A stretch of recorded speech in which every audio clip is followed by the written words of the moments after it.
Also press this. आज आप लोगों का पर्यावरण का वन लाइनर क्वेश्चन जो कि एग्ज़ाम में बार बार पूछा जाता है, ये हर एग्ज़ाम के लिए इम्पोर्टेंट है क्योंकि यहीं से क्वेश्चन बार बार पूछा ही जाता है। तो चलिए हम लोग शुरू करते हैं। तो देखिए, कहता है ऊंचे ख्वाबों के लिए दिल की गहराई से काम करना पड़ता है। कहते हैं ऊंचे ख्वाबों के लिए दिल की गहराई से काम करना पड़ता है। यूं ही नहीं मिलती सफलता किसी को, मेहनत की आग में दिन रात जलना पड़ता है। तो देखिए, आप लोग मेहनत करें, आप लोग बने रहिए, वीडियो को शुरू से अंत तक देखिए। आप यहाँ से पहले पढ़िए और देखिए कि परीक्षा में यहाँ से क्वेश्चन आ रहा है कि नहीं आ रहा है। यहाँ से एक बार ज़रूर मिलान कर लीजिए, ठीक है। तो आज जो है हम लोग का पर्यावरण जितना भी पीछे में पढ़ाए हैं, ठीक है, पर्यावरण, उसको आप लोग एक बार ज़रूर वीडियो देखें। ये शॉर्ट वीडियो है और वन लाइनर क्वेश्चन है जो कि पीछे हम पढ़ा चुके हैं। उसके बाद फिर जो है हम लोग उसके जो मेन प्रश्न बनता है उसी को लिया गया यहाँ से, ठीक है। तो चलते हैं हम लोग अब पर्यावरण की ओर। इसको पर्यावरण को एकदम तबाही मचा देना है। क्या करना है? तबाही मचा देना है, धुआं कर देना है। अगर क्वेश्चन आए कोई भी एग्जाम में तो यहीं से आए, ठीक है। तो एकदम धुआं कर देना है। तो देखिए, आप लोग देखिए, पर्यावरण जो है ये जैव मंडल से आता है, ठीक है। पर्यावरण कहाँ से आया है? यह जैव मंडल से आता है और पर्यावरण की सबसे बड़ी इकाई क्या है? जैव मंडल है। तो ये कितने बार क्वेश्चन आ चुका है। तो पर्यावरण की सबसे बड़ी इकाई क्या है? जैव मंडल है। तो पर्यावरण की सबसे बड़ी इकाई क्या है? जैव मंडल है, ठीक है। तो जैव मंडल शब्द का सर्वप्रथम प्रयोग ऑस्ट्रिया के भूवैज्ञानिक एडवर्ड स्वेस ने किया था। कौन किया था? जैव मंडल शब्द का सर्वप्रथम प्रयोग ऑस्ट्रिया के भूवैज्ञानिक एडवर्ड स्वेस ने किया था। कि कितने बार ये भी क्वेश्चन आ चुका है। तो सर्वाधिक व्याख्या इसकी वनाडिस्की ने की थी, जो कि यह कहाँ के वैज्ञानिक हैं? ये रूस का वैज्ञानिक है। कहाँ का है ये? रूस का वैज्ञानिक है। तो यहाँ से पहला सवाल क्या हुआ? पर्यावरण की सबसे बड़ी इकाई क्या है? जैव मंडल है। पर्यावरण कहाँ से लिया गया है? जैव मंडल से लिया गया है, ठीक है। पर्यावरण कहाँ से लिया गया है? तो जैव मंडल से लिया गया है। जैव मंडल शब्द का सर्वप्रथम प्रयोग किसने किया? ऑस्ट्रिया के भूवैज्ञानिक एडवर्ड स्वेस ने किया है। इसका सर्वाधिक व्याख्या वनाडिस्की ने किया है, जो कि कहाँ का है? ये रूस का है। कहाँ का? ये रूस का है। तो यहाँ से एक सवाल और बनता है। तो पर्यावरण की ये सबसे बड़ी इकाई जैव मंडल है, तो दूसरी बड़ी इकाई क्या है? तो दूसरी बड़ी इकाई जो है वो जीवोम है। जीवोम है। तो याद रखेंगे इसको भी। अब देखिए, वायुमंडल में हम लोग 30 से 32 किलोमीटर जीवन संभव है। यानी कि जो है वायुमंडल में जब हम लोग जाएं ऊपर की ओर, तो वहाँ तक जो है 30 से 32 किलोमीटर तक ही जीवन संभव है। उसके बाद जीवन ना के ही बराबर संभव है। यानी 30 से 32 किलोमीटर जो है हम लोग का जीवन संभव है ऊपर में, ठीक है, वायुमंडल में। तो और जलमंडल में जो है, अगर जल में 9 किलोमीटर तक गहराई तक हम लोग जाते हैं तो वहाँ तक जीवन संभव है। कितना? 9 किलोमीटर तक, ठीक है। और जब हम स्थल को, यानी कि जो है नीचे की ओर, यानी कि स्थल भाग की ओर अगर हम गड्ढे करते हैं तो गड्ढे के अंदर हम 250 मीटर तक हम जीवित रह सकते हैं, जीवन संभव माना जाता है, ठीक है। तो याद रखेंगे इसको भी। तो देखिए आगे, पारिस्थितिकी यानी इकोलॉजी या ग्रीक या यूनानी भाषा के दो शब्द से मिलकर बना है इस, ठीक है। तो पारिस्थितिकी, इकोलॉजी क्या है? ये ग्रीक या यूनानी भाषा के दो शब्द से मिलकर बना है। तो इस शब्द का सर्वप्रथम प्रयोग किसने किया था? अर्नेस्ट हैकेल ने किया था। कब किया था? 1869 ईस्वी में किया था, ठीक है। 1869 ईस्वी में किया था। तो आता है यहाँ से बार बार क्वेश्चन, इकोलॉजी शब्द का सर्वप्रथम प्रयोग किसने किया था? तो अर्नेस्ट हैकेल ने किया था, जो कि 1869 में किया था। कब किया था? 1869 ईस्वी में किया था। बहुत बार ये क्वेश्चन आ चुका है, ठीक है। ऐसा हो ही नहीं सकता है कि कोई भी एग्जाम हो पर्यावरण से क्वेश्चन ना बने। तो यही सब क्वेश्चन बार बार पूछा जाता है। तो आप लोग यहाँ से एकदम सब जितने भी हम फैक्ट बता रहे हैं, ऑब्जेक्टिव बता रहे हैं, वन लाइनर क्वेश्चन बता रहे हैं, इसको एकदम 2 बार 3 बार वीडियो को देख के एकदम याद रख ही लीजिए, चाहे जो भी एग्जाम देते हैं आप लोग, ठीक है। एक चीज़ और आप लोग को समझा देना चाहते हैं कि देखिए, जब हम आस पड़ोस को सिर्फ देख ही रहे हैं ना, सिर्फ ओनली देख रहे हैं, तो वो हम लोग का क्या है, पर्यावरण है। क्या है, हम लोग का पर्यावरण है। आस पड़ोस जो भी देख रहे हैं वो हम लोग का क्या है, पर्यावरण है। कहते हैं ना कि अच्छी पढ़ाई के लिए एक अच्छा पर्यावरण होना चाहिए। तो पर्यावरण क्या होना चाहिए कि अगर हम जहाँ रह रहे हैं वहाँ पढ़ाई का माहौल हो, तो वही तो हम लोग का पर्यावरण है। क्या है, वहाँ पढ़ाई का पर्यावरण है। अगर कहीं खेल रहे हैं सभी कोई उस जगह, तो वहाँ खेल का पर्यावरण चल रहा है, खेल का पर्यावरण चल रहा है, यानी कि उसका कुछ ना कुछ प्रभाव दिखने लगता है। जिस हम पर्यावरण में रहते हैं तो वहाँ का हम लोग के प्रभाव कुछ ना कुछ दिखने लगता है। अगर पढ़ाई के माहौल में हम लोग पर्यावरण में हैं, तो वहाँ पढ़ाई की ओर मेरा भी धीरे धीरे उस तरह की रास्ते की ओर जाना शुरू हो जाता है। ठीक है, तो पर्यावरण जब तक हम अगल बगल में देख रहे हैं तो वो हम लोग को क्या है, पर्यावरण है। ठीक है, जब हम अगल बगल जो भी चीज़ देख रहे हैं उसका जब हम अध्ययन करना शुरू कर देते हैं तो हम लोग का क्या है, पारिस्थितिकी है, इकोलॉजी है। हम लोग शॉर्ट भाषा में समझ रहे हैं। इसका अगर आप लोग डिटेल अध्ययन करना चाहते हैं, इसके पहले हम वीडियो अपलोड कर दिए हैं। ठीक है, तो वहाँ से आप जाके देख सकते हैं इसका डिटेल से अध्ययन। तो हम पर्यावरण क्या समझाएं, जब अगल बगल हम सिर्फ देख रहे हैं तो हम लोग का क्या है, पर्यावरण है। अगर जो भी चीज़ हम लोग देख रहे हैं उसका जब हम अध्ययन करना शुरू कर देते हैं तो हम लोग का क्या है, पारिस्थितिकी है, इकोलॉजी है। और इकोलॉजी शब्द का सर्वप्रथम प्रयोग किसने किया, अर्नेस्ट हेकल ने किया। अर्नेस्ट हेकल ने किया, जो कि 1869 ईस्वी में किया। ठीक है, अब अजैविक पदार्थ, अजैविक किसको बोलेंगे, स्थल, जल, वायुमंडल, पर्वत, पहाड़, यानी कि ये निर्जीव को बोध करता है। निर्जीव जिसमें कोई जीवन ना हो। देखिए, स्थल में कोई जीवन है, जल में कोई जीवन है, ठीक है, वायुमंडल में कोई जीवन है, ये सब निर्जीव पदार्थ हैं। ठीक है, पर्वत, ये सब क्या है, निर्जीव पदार्थ। पहाड़, पठार, सूर्य, प्रकाश, ये सब क्या है, निर्जीव है। यानी अजैव जो है एक निर्जीव है। ठीक है, अजैव किसको, तो हम लोग समझ गए, निर्जीव को बोलते हैं। जैविक, अब देखिए यहाँ क्या, जैविक तो सभी सजीव जितने भी सजीव है, ठीक है, वो क्या है, सजीव जितने भी सजीव है वो क्या है, जैविक है। क्या है, जैविक है। जैसे उत्पादक, उपभोक्ता, अपघटक, ये सब उत्पादक, उपभोक्ता और अपघटक, ये सब के बारे में हम डिटेल से अध्ययन पिछले वाले वीडियो में कर चुके हैं। पर्यावरण का एकदम बेसिक से शुरू करके एकदम अंतिम अवस्था तक पहुंचाए हुए हैं। ठीक है, तो आप लोग उस वीडियो को जरूर देखें।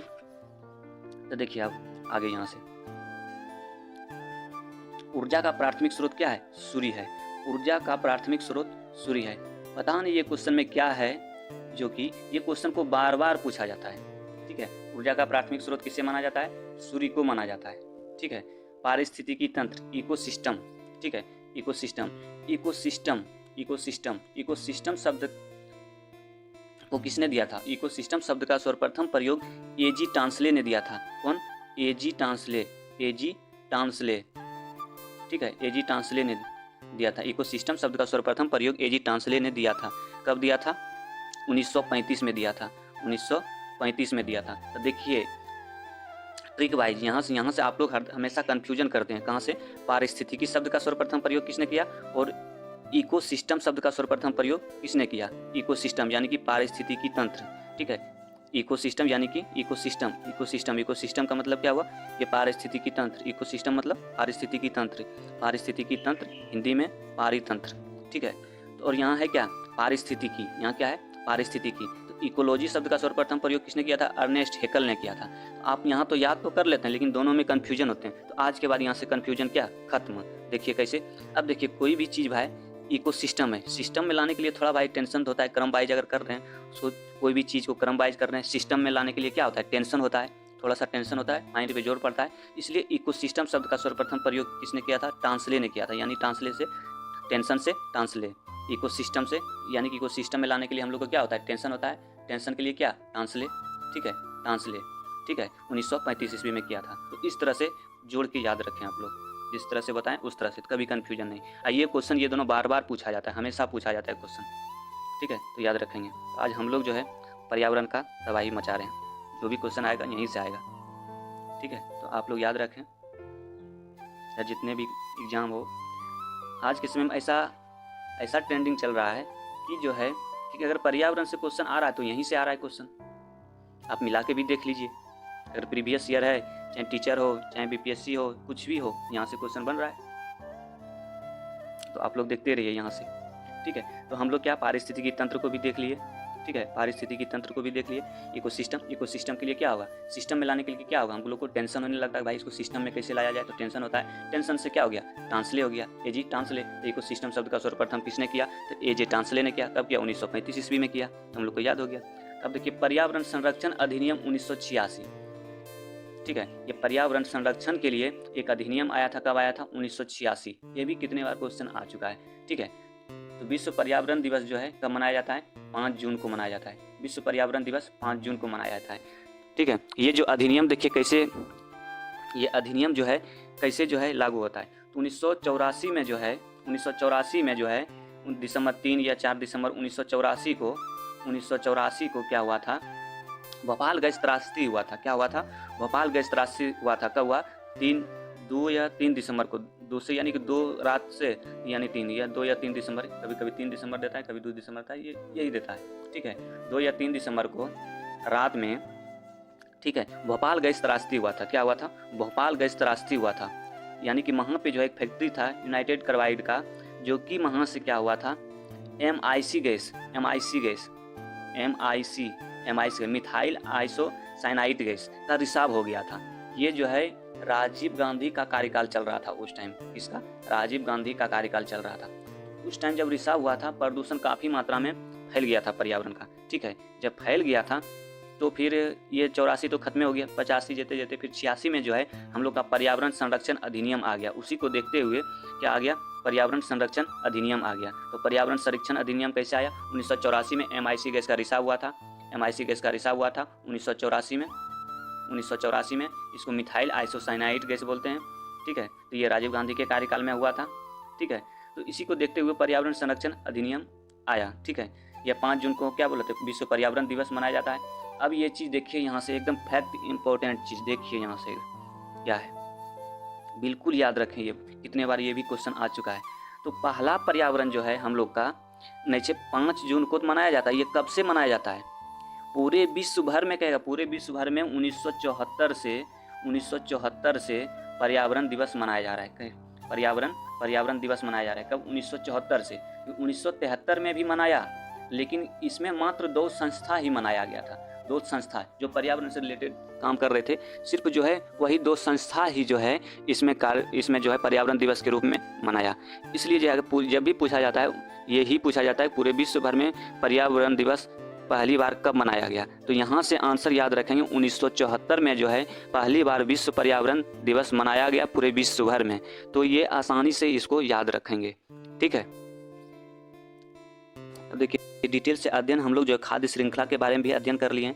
तो आप लोग खाद्य श्रृंखला को याद रखें, इसको एक बार समझ जाइए पीछे वाले वीडियो में हमारा, और वहाँ से जो है इसको एकदम आसान भाषा में याद रख सकते हैं। तो देखिए यहाँ से हम शॉर्ट में समझा दे रहे हैं। ये सूर्य है, सूर्य से क्या? सूर्य से जो है भोजन ग्रहण कौन करता है? घास करता है, इसको उत्पादक बोला जाता है।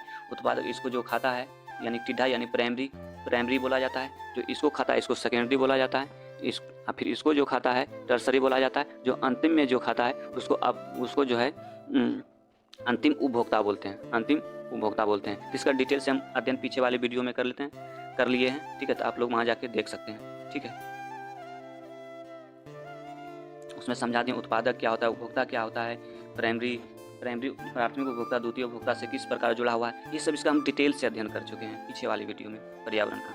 एक बार यहाँ से पूरे पर्यावरण का वीडियो देखें, एकदम पर्यावरण के लिए निफिकिर रहें। जो भी क्वेश्चन आएगा वहीं से आना है, वहीं के कॉन्सेप्ट से ही आना है, ठीक है। तो जरूर एक बार उस वीडियो को देखें। अब देखिए संपूर्ण पृथ्वी पर 90% प्रकाश संश्लेषण कौन करता है, ठीक है। आता है क्वेश्चन, संपूर्ण पृथ्वी पर 90% प्रकाश संश्लेषण शैवाल और डायटम करता है। कौन करता है? शैवाल और डायटम करता है। कौन करता है? शैवाल और कौन करता है? डायटम करता है। डायटम शैवाल और डायटम करता है। कौन? 90% प्रकाश संश्लेषण कौन करता है? शैवाल और डायटम करता है। सागर महासागर में इसका विशाल विस्तार 71% पर O2 यहीं से लगभग ज़्यादा प्राप्त किया जाता है। देखिए प्रकाश संश्लेषण की क्रिया सबसे अधिक लाल रंग में होता है। ये भी क्वेश्चन आ चुका है कि प्रकाश संश्लेषण की क्रिया जो है सबसे अधिक किस रंग में होता है। तो प्रकाश संश्लेषण की क्रिया सबसे अधिक किस रंग में होता है? तो लाल रंग में होता है। प्रकाश संश्लेषण की क्रिया सबसे अधिक किस रंग में होता है? तो लाल रंग में होता है, ठीक है, लाल रंग में होता है। अब देखिए ये क्वेश्चन, ऊर्जा का 10% नियम। ऊर्जा का 10% नियम, ऊर्जा का 10% नियम कौन दिया था? लिंडमान ने दिया था। ऊर्जा का 10% नियम किसने दिया था? लिंडमान ने दिया था। 1942 ईस्वी में दिया था।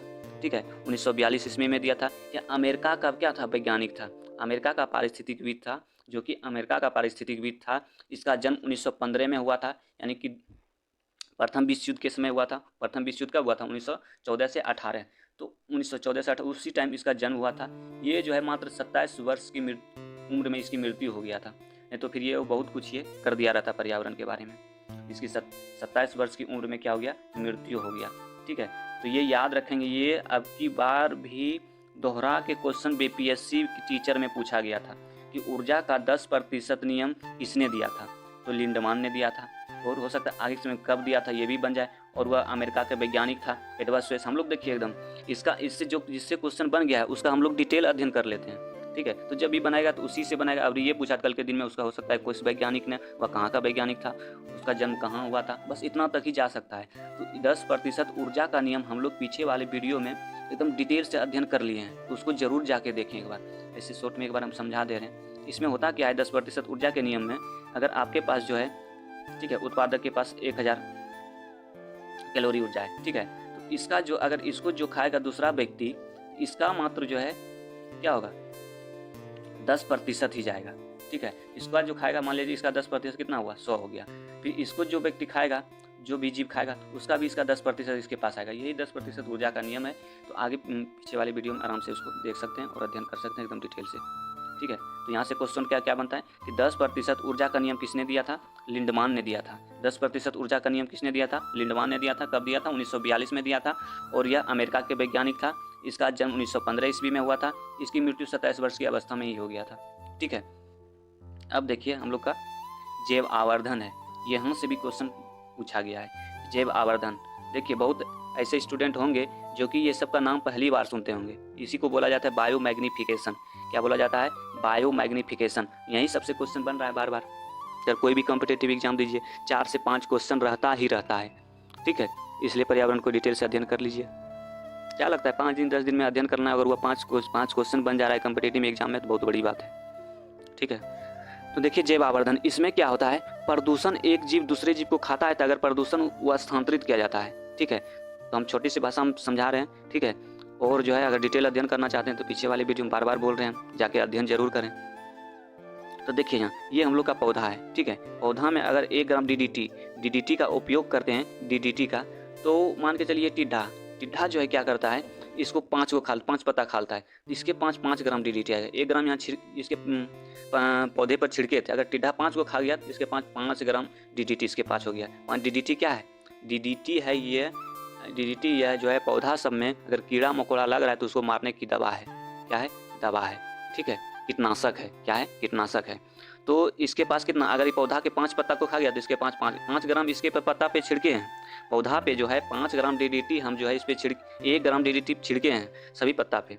ठीक है, अगर इसको टिड्ढा ने 5 खा लिया, इसके पास 5 ग्राम डीडीटी आ गया, यानी कि जो है डीडीटी जो है ये प्रदूषक पदार्थ है। डीडीटी प्रदूषक पदार्थ है। फिर जब अगर मेढक जरूरी है कि एक ही चीज़ एक ही टिड्ढा को नहीं खाएगा, ये भी 5-6 खा सकता है। अगर इसको 6 को खा लिया तो इसके 5-6 कितना हो गया? इसके पास 30 ग्राम डीडीटी पहुंच गया इसके पास। किसके पास? मेढक के पास। इसी तरह से सांप अगर मेढक को तीनों को खा गया तो 20 गुना 3 हो गया, यानी कि 60 ग्राम डीडीटी इसके पास पहुंच गया सांप के पास। उसके बाद इसको भी अगर मोर 2 ही को खाया तो 60 गुना 120 हो गया। इस प्रकार से बायोमैग्निफिकेशन का प्रदूषक पदार्थ है। प्रदूषक पदार्थ का किस प्रकार से स्थानांतरित किया जाता है, इसी का अध्ययन है। तो इसको डिटेल से अध्ययन कर सकते हैं पीछे जाके। तो देखिए डीडीटी पर जो है सरकार ने पूरे विश्व में जो है 1972 में रोक लगा दिया था। 1972 में क्या किया था? डीडीटी यह कीटनाशक पदार्थ है। डीडीटी क्या है? कीटनाशक पदार्थ है। बहुत बार क्वेश्चन यहाँ से भी आ गया कि इसमें से कौन कीटनाशक पदार्थ है, तो ये डीडीटी आता है ऑप्शन, तो वहाँ से इसको आराम से लगा सकते हैं। ये 1972 में क्या हुआ, जब प्लेग की बीमारी सब आया था तो इसका छिड़काव किया था उसके पहले। ठीक है, तो 1972 में क्या हुआ था, जब इसका ज़्यादा प्रभाव दिखने लगा कि जो है ये ज़्यादा हानि पहुंचाने लगा पेड़ पौधा और जीव को भी, तो इसको फिर बैन कर दिया पूरे विश्व में। कब? 1972 में डीडीटी को क्या किया? 1972 में बैन कर दिया। उसके बाद जो है भारत में कब बैन हुआ? 1984-85 में बैन हुआ था। इसकी खोज किसने किया था? इसकी खोज किया था मूलर ने किया था। मूलर ने किया था। इसकी खोज किसने किया था? मूलर ने किया था। ठीक है, इसको नोबेल प्राइज भी मिल चुका है। तो इसी के लिए, डीडीटी की खोज के लिए। फिर बाद में पता चला कि जो है ये तो गलत कर दिए हमने, इसके फिर बाद में ये क्या चीज़ खोज डाला जो कि बाद में हम लोग को नुकसान पहुंचा दिया। ठीक है, तो बाद में पछताने लगा। ठीक है, तो डीडीटी की खोज किसने किया था? मूलर ने किया था। ये भी क्वेश्चन आ चुका है कि डीडीटी की खोज किसने किया था? तो मूलर ने किया था। किसने किया था? मूलर ने किया था। 1972 में जो है पूरे विश्व में क्या हुआ? पूरे विश्व में रोक लगा दिया गया। पूरे विश्व में क्या हो गया? डीडीटी पर रोक लगा दिया गया। ठीक है, और भारत में कब रोक लगाया गया? 1984-85 में भारत में रोक लगाया गया। कब लाया गया? भारत में 1984-85 में भारत में रोक लगाया गया। ठीक है, हम लोग यहाँ तक आराम से समझ चुके हैं। अब देखिए प्लास्टिक की खोज। प्लास्टिक की खोज किसने किया है? प्लास्टिक की खोज ग्रियोनवता ने किया था। गिली यानी प्लास्टिक की खोज किसने? गिली। ये गिली कभी नहीं होती है, हमेशा खड़ा रहता है, तो इसे याद रख सकते हैं ट्रिक से। प्लास्टिक की खोज किसने किया था? ग्रियोनवता। ठीक है, तो ये ऐसे रख सकते हैं याद। पारिस्थितिक पिरामिड का विस्तार 1927 ईस्वी में, पारिस्थितिक पिरामिड का विस्तार 1927 ईस्वी में चार्ल्स एल्टन ने किया था। किसने किया था? चार्ल्स एल्टन ने किया था। चाहे कितनी बार ये क्वेश्चन आ चुका है बढ़िया एग्जाम में ये, यानी कि पारिस्थितिकी पिरामिड का विचार सर्वप्रथम 1927 में किसने किया था? चार्ल्स एल्टन ने किया था। किसने किया था? चार्ल्स एल्टन ने किया था। चार्ल्स एल्टन ने किया था। ठीक है, तो पारिस्थितिकी पिरामिड का विचार सर्वप्रथम किसने किया था? 1927 ईस्वी में किया था। ठीक है, चार्ल्स एल्टन ने किया था। तो इसको याद रखेंगे। अगर डिटेल अध्ययन तो जहाँ बार बोल ही रहे हैं, पीछे वाले वीडियो में जाइए पर्यावरण का, उसमें आराम से डिटेल से अध्ययन कर सकते हैं आप। तो देखिए आगे तो क्या बोले इसमें? प्लास्टिक की खोज ग्रियोनवता ने किया था। पारिस्थितिकी पिरामिड का सर्वप्रथम विचार किसने दिया था? चार्ल्स एल्टन ने दिया था। चार्ल्स एल्टन ने 1927 ईस्वी में चार्ल्स एल्टन ने किया था। ठीक है, तो मीथेन की खोज किसने किया था? वोल्टा ने किया था। तो देखिए मीथेन कहाँ से प्राप्त किया जाता है? दलदल वाली चीज़ों से प्राप्त किया जाता है मीथेन। जो गाय भैंस या पशु जुआली करते हैं ना, तो वहाँ से भी जिस टाइम करते हैं, देखिए खाना खा लेता है, उसके बाद क्या होता है? मुँह चलाने लगता है। क्या होता है? मुँह चलाने लगता है। वहाँ से क्या होता है? मीथेन गैस उत्पन्न होता है। क्या होता है? मीथेन गैस उत्पन्न होता है। ठीक है, क्या होता है? मीथेन गैस उत्पन्न होता है। इसकी खोज किसने किया था? वोल्टा ने किया था। किसने किया था? वोल्टा ने किया था। ठीक है, आगे देखिए अब मीथेन गैस की खोज किसने किया था? वोल्टा ने किया था। ठीक है, स्वीडन में सर्वप्रथम अम्ल वर्षा दर्ज किया गया। देखिए अम्ल वर्षा समझ रहे हैं आप लोग? बहुत नाम तो खूब सुने कि अम्ल वर्षा। अम्ल वर्षा जो है क्या होता है? अम्ल वर्षा जब जैसे कि अभी गर्मी का सीजन है। ठीक है, गर्मी के सीजन में क्या होता है? आंधी धूल जो है ऊपर उड़ के ऊपर वायुमंडल में चला जाता है। ठीक है, वायुमंडल में जब चला जाता है तो पहली वर्षा जो होता है उसमें क्या होता है? धूलकण जो क्या होता है? ये सब क्या होता है? इसमें अम्ल का मात्रा रहता है। ये सब ऊपर जब जाता है तो ठीक है, तो ऊपर जब जाने के बाद क्या होता है? जब वर्षा जब होता है तो वह धूलकण जो है वर्षा में जो है नीचे आता है। ठीक है, भीग के ऊपर से नीचे आता है धूलकण, तो उसी को तो क्या बोलते हैं? अम्ल वर्षा बोलते हैं। उसी को क्या बोलते हैं? अम्ल वर्षा बोलते हैं। ठीक है, उसी को क्या बोलते हैं? अम्ल वर्षा बोलते हैं। और जो है देखते हैं कि कहते हैं पहली बारिश में जो है हम भीगे ना, तो क्या हुआ? सर्दी हो गया, खांसी हो गया। तो इसका कारण यही है, अम्ल वर्षा है। उसमें कई तरह का अम्ल मिला हुआ रहता है। जब हमारे शरीर पे पड़ते हैं तो खांसी सर्दी जुकाम हो जाते हैं। ठीक है, तो हम लोग जो है इसको देख लिए। सबसे पहले जो अम्ल वर्षा कहाँ दर्ज किया गया पता लगा, तो वो स्वीडन में। ये भी क्वेश्चन कितने बार? स्वीडन में। ठीक है, और सबसे ज़्यादा अम्ल वर्षा कहाँ देखने के लिए मिला? नॉर्वे में। ऑटोमेटिक है, सबसे ज़्यादा अम्ल वर्षा जहाँ देखने के लिए मिलेगा तो वहाँ जो है अम्ल वर्षा सूचना केंद्र बना दिया। क्या बना दिया भाई? अम्ल वर्षा सूचना केंद्र बना दिया। अम्ल वर्षा सूचना केंद्र बना दिया। क्या बना दिया? अम्ल वर्षा सूचना केंद्र बना दिया। तो कहाँ बना दिया? तो सबसे ज़्यादा अम्ल वर्षा कहाँ देखने के लिए मिला? नॉर्वे में देखने के लिए मिला। तो इसलिए जो है नॉर्वे में जो है क्या किया? अम्ल वर्षा सूचना केंद्र बना दिया। सीधी सी बात। अम्ल वर्षा सबसे पहले कहाँ दर्ज किया गया? ठीक है, पहले अम्ल वर्षा स्वीडन में दर्ज किया गया। सर्वप्रथम अम्ल वर्षा दर्ज किया गया, यानी कि सर्वप्रथम अम्ल वर्षा जो देखा गया स्वीडन में देखा गया। और सबसे अधिक अम्ल वर्षा कहाँ होता है? नॉर्वे में होता है। सबसे ज़्यादा अम्ल वर्षा कहाँ होता है? नॉर्वे में होता है। ठीक है, तो यह अम्ल वर्षा सूचना केंद्र यहीं बना दिया गया। ठीक है, अब देखिए green house gas. Green house gas कौन कौन से? CO2 है। ग्रीन हाउस गैस कौन सा है? CO2 है। और मीथेन कितना है? मीथेन ग्रीन हाउस गैस में CO2 की भूमिका कितना है? 60% है। CO2 की भूमिका कितना है? 60% है। और मीथेन कितना है? 20% है। यानी कि ग्रीन हाउस गैस में सबसे ज़्यादा कौन सा गैस पाया जाता है? तो CO2 गैस पाया जाता है। ठीक है, तो देखिए आगे, अब देखिए भोपाल गैस त्रासदी, इसके बारे में बताए थे। भोपाल गैस त्रासदी जो कि मध्य प्रदेश में पड़ता है, कहाँ पड़ता है इसको याद रखें, कितनी बार ये क्वेश्चन आ चुका है। भोपाल गैस त्रासदी सबसे पहले कब हुआ था? 2 या 3 दिसंबर 1984 को हुआ था। कहाँ हुआ था? ये भोपाल शहर में मध्य प्रदेश में हुआ था। MIC गैस, जिसको मिथाइल आइसोसाइनाइड गैस बोलते हैं, ये रिसाव हुआ था, ठीक है। तो ये राजीव गांधी के कार्यकाल में रिसाव हुआ था, ठीक है। 1984 में राजीव गांधी के कार्यकाल चल रहा था, ठीक है। तो इसको जो है प्रदूषण बहुत मात्रा में देखा गया, रिसाव अगल बगल में आज भी उसका प्रभाव दिख रहा है। तो इस कारण से जो है यहाँ से 84 दिसंबर में खत्म हो गया 84 का, और 85 खत्म हुआ, 86 में जो है पर्यावरण संरक्षण अधिनियम आ गया, इसी को देखते हुए लाया गया था। तो देखिए जो है ये टाइम अधिक हो चुका है, ठीक है। तो इसका जो है ये इसको पार्ट 1 रख देंगे, और जो आगे वाला जो होगा वीडियो अपलोड वो पार्ट 2 करके होगा, पर्यावरण का तबाही मचाने वाला। उसमें भी ऐसा क्वेश्चन है जो कि बार बार वहीं से क्वेश्चन पूछा जाता है, यानी कि जो हम इसमें ऑब्जेक्टिव करवा दिए पर्यावरण से रिलेटेड, तो जानिए कि क्वेश्चन अगर पर्यावरण से आया तो 99% जो है संभावना यहीं से बनने का हो जाता है, ठीक है। अगर जो पहला पार्ट देख रहे हैं या देख लिए हैं तो ठीक है, तो वह दूसरा पार्ट भी अवश्य देखें, और पर्यावरण से 4 से 5 क्वेश्चन कोई भी कॉम्पिटिटिव एग्जाम में, और पर्यावरण को समझना एकदम आसान भाषा में यहाँ से देख सकते हैं। और दूसरा पार्ट भी देखिए, और अपने परीक्षा में क्वेश्चन 5 मार्क्स पक्का कीजिए, ठीक है।